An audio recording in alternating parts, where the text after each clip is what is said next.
ரெண்டு ராஜாக்களின் புஸ்தகம் 5ஆம் அதிகாரத்துல நாகமானுக்கு வந்து குஷ்டரோகம் இருக்கா? இருக்குல்லப்பா. அவன் யாரு? சீரிய படை தளபதி, பராக்கிரமசாலி, எண்ணிக்கைக்கு உரியவன், ராஜாவுக்கு பக்கத்துல இருக்கிற ஆளு, எல்லாம் பணத்துல பழத்துல எல்லாத்திலும் சூப்பர் ஆளு. ஆனா நம்ம பாசுக்கு வந்து என்னது? குஷ்டம். என்னது? குஷ்டம். பல பேருக்கு இந்த போராட்டம் இருந்துகிட்டே தான் இருக்கு. எல்லாம் இருக்கு, வெல் சொபிஸ்டிகேட்டட் லைஃப் இருக்கு, பணம் இருக்கு, பேர் இருக்கு, புகழ் இருக்கு, எல்லாம் இருக்கு. பட் சில காரியத்துல விடுதலையே இல்லாம தான் வாழ்ந்துட்டு இருக்கிறாங்க. அப்ப நான் ஒரு 4 காரியம் சொல்றேனே. ஒண்ணு, இங்க பாருங்க, பணம் கையில கொண்டு போறோம். பணம், பொண்ணு, வெள்ளி, மாற்று வசம், பணம். பணத்தினால இவனுக்கு விடுதலை வந்துரும் நினைக்கிறான்.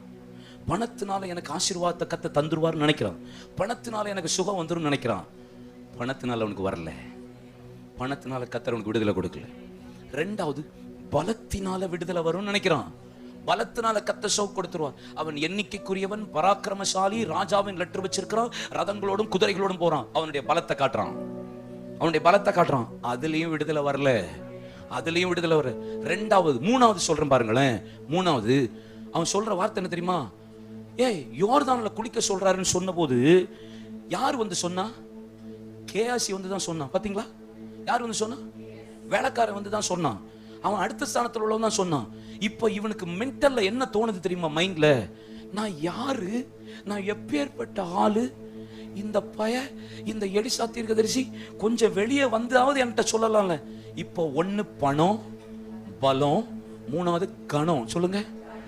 கணத்தினால நான் எவ்வளவு பெரிய, எனக்கு கணம் பண்ணுவான்னு நினைச்சேன். வெளியே வந்து தடவி தொட்டு சோம் கொடுப்பான்னு நினைச்சேன்.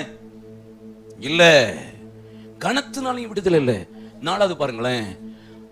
யோர்தான்ல குளின்னு சொன்ன போது அவன் சொன்ன ரிப்ளை என்ன தெரியுமா? என் ஊர்ல இல்ல, என் ஊர்ல இல்லாத வாராடா உன் ஊர்ல வளம். சொல்லுங்க. பணம், பலம், கணம், வளம் எல்லாத்தையும் வச்சு இவனுக்கு முடிவு வரும்னு நினைக்கிறான். எதுலையுமே வரல முடிவு. கடைசியில முடிவு எப்படி வந்துச்சு? ஒரு சிறு பையன் சொன்ன ஆலோசனையை கேட்டு குளிச்சான். கத்த சிறு பிள்ளையின் மாம்சம் போல மாறியது. இப்போ எலிசா தீர்க்கதரிசிட்ட வந்து கையை கட்டிட்டு சொல்றான், ஆண்டவன் என்னை மன்னிப்பாராக.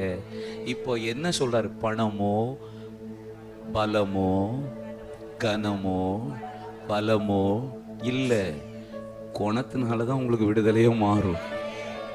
சொல்லுங்க, எதனால மாறும்?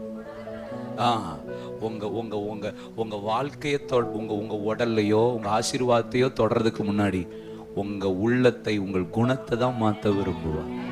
இது மாறினா தான் கர்த்தர் காரியத்தை செய்து முடிப்பார்.